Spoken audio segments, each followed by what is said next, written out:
गीता, क्या तुम इस बार माघ मेले में शंकरगढ़ जा रही हो?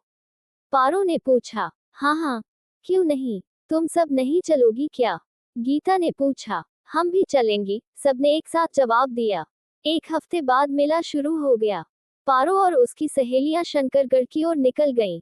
साथ में और भी औरतें थीं, 3 से 4 मर्द भी साथ में जा रहे थे। यूं तो केशवगढ़ से लोग हर साल शंकरगढ़ जाते थे, लेकिन गीता को पहली बार जाने का मौका मिला था, इसलिए वह बहुत खुश थी। हमारी गीता रानी शंकर जी से क्या मांगेगी? पारो ने चुटकी ली। एक सुंदर राजकुमार जो इसे उड़ा कर ले जाए, दूसरी सहेली ने छेड़ा। धत, गीता झेप गई। उसके गालों पर लाली बिखर गई। गीता किसी राजकुमारी से कम न थी। सहेलियों के बीच उसका चेहरा ऐसे दमक रहा था, जैसे बगुलों के बीच हंस। जो भी उसे देखता, बस देखता ही रह जाता।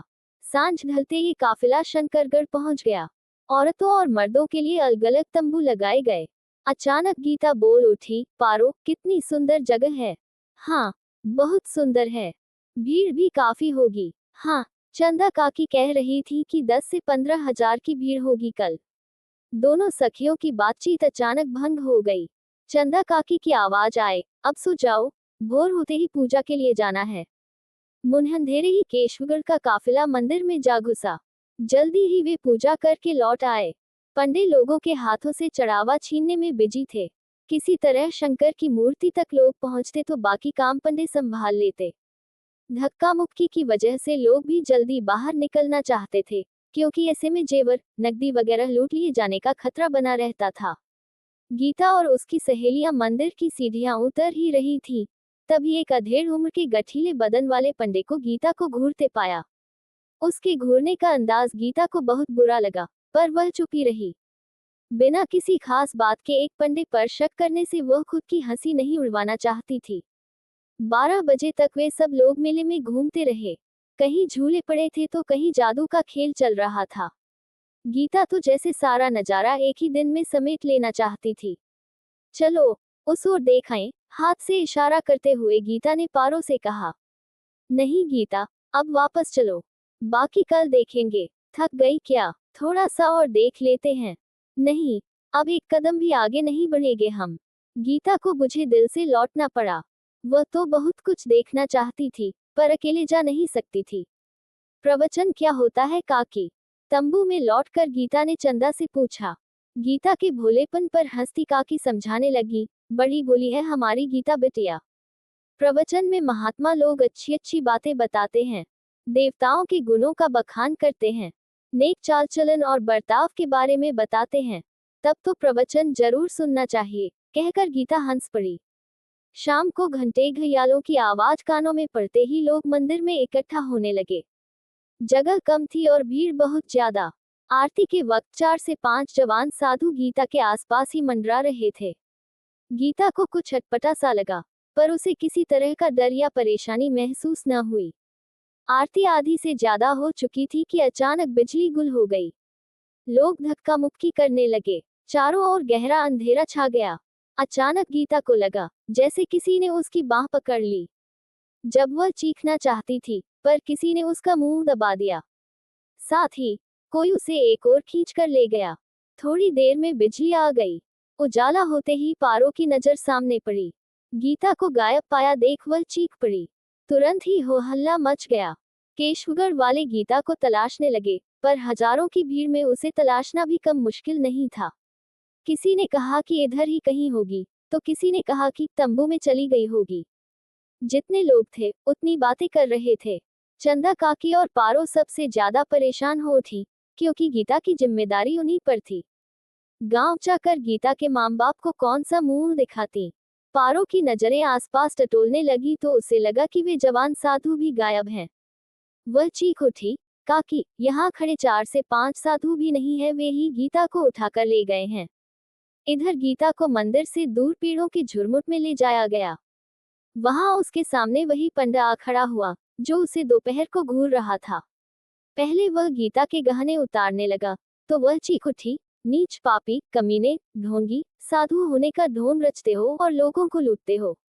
देखते ही देखते वह नाजुक कली उस वहशी की बाहों में जकड़ी गई। गीता के कुंवारेपन के चिथड़े उड़ गए। वह छटपटा रही थी, चिल्ला रही थी, पर वहां कोई भी उसकी चीखें सुन नहीं पा रहा था। उस पंडे के बाद उसके चेले एक एक करके गीता की इज्जत लूटने लगे। वह चीखती जा रही थी, रोती जा रही थी। एक नौजवान जो भीड़भाड़ से दूर नदी के किनारे एक चट्टान पर कुदरत के नजारों का मजा ले रहा था, गीता की पुकार सुनकर चौंक पड़ा। वह फुर्ती के साथ उठा, लोगों को आवाज दी और दरिंदों से जा भिड़ा। अचानक हुए हमले से वे साधु बौखलाए और घबराए। नौजवान ने उन पर लातों, घूंसों की बौछार कर दी। दूर से कई लोगों के इधर आने की आवाज भी सुनाई देने लगी थी, इसलिए घबराकर वे दरिंदे भागने लगे। लोगों ने पूरा जंगल छान मारा, पर उन साधुओं में से किसी को पकड़ा न जा सका। गीता बेहोश हो चुकी थी। उसे इलाज के लिए नजदीक के अस्पताल में ले जाया गया। थोड़ी देर बाद गीता को होश आने लगा था। वह बुदबुदा रही थी, मुझे छोड़ दो, कमीनों, धर्मात्मा बनकर यह जुर्म करते हो। जब उसने आंखें खोली तो सामने सबको खड़ा पाया। पास ही वह अमर नामक नौजवान भी खड़ा था। किसी से नजरें मिलाने की गीता की हिम्मत नहीं हो रही थी। वह फूट फूट कर रोने लगी। चंदा काकी ने कहा, गीता बेटी, मन छोटा मत कर। जो होना था, हो चुका। देख, सभी प्रवचन सुनने जा रहे हैं। तू भी चल, मन कुछ शांत होगा। अचानक गीता गुस्से से फट पड़ी। दिल क्या खाक शांत होगा काकी, जहाँ साधु लूटते हो, वहां जाकर क्या मिलेगा? असली सुख, चैन और शांति तो दिल के अंदर होती है। ये मंदिर अपवित्र हो चुके हैं। इनकी पवित्रता खो चुकी है। अब ये लुटेरों के अड्डे बन गए हैं। बताओ, मुझे यहाँ आकर क्या मिला?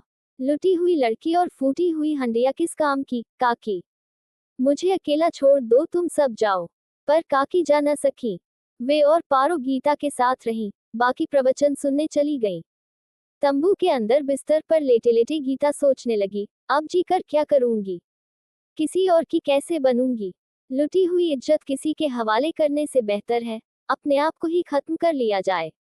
ये मैला जिस्म अब किस काम का? अमर को भीड़भाड़ पसंद नहीं थी। धर्मस्थलों में फैली गंदगी की वजह से वह बेकार के कर्मकांडों में यकीन नहीं करता था। वह तो अपनी माँ के जिद पर आ गया था, पर यहाँ दिल न लगने की वजह से अकेले नदी किनारे जाकर किसी चट्टान पर बैठ जाता। सोचते सोचते गीता परेशान हो गई थी। उसके नाजुक दिल पर गहरी चोट लगी थी। वह अपने आप को संभाल न पाए। पारो पीछे से पुकारती रह गई। अमर ने पारो की आवाज सुनी तो उधर ही दौड़ पड़ा। गीता नदी में कूदने ही वाली थी कि अचानक अमर ने पीछे से उसे पकड़ लिया। उसे झकझोरते हुए अमर बोला, यह क्या कर रही हैं आप? आत्महत्या, इसके सिवा अब कोई रास्ता नहीं है। क्यों बचाया? मुझे मर जाने दिया होता। मरते तो डरपोक लोग हैं, मरने में क्या मिलेगा? जी कर ही क्या करूंगी मैं? कौन शरीफ आदमी अब मुझसे ब्याह करेगा? ये दुनिया तो अब मेरा जीना मुश्किल कर देगी। हिम्मत करनी होगी दुनिया से दो दो हाथ करने की। हथियार नहीं डालने हैं अभी। मैं तुम्हारे साथ हूँ, अमर ने गीता को संभालते हुए कहा। गीता अमर के एहसानों तले दबती चली गई। उसका सिर अपने आप अमर के चरणों में झुक गया। अमर ने उसे उठाकर अपने सीने से लगा लिया और कहा, असल में तुम्हारी कोई गलती नहीं है। उन भेड़ियों ने ही तुम्हें गंदा करना चाहा। भले ही तुम्हारे जिस्म को उन गंदे लोगों ने झकझोरा हो, पर तुम्हारा दिल तो साफ है। मैं तुमसे ब्याह करूंगा। आज से तुम मेरी हो।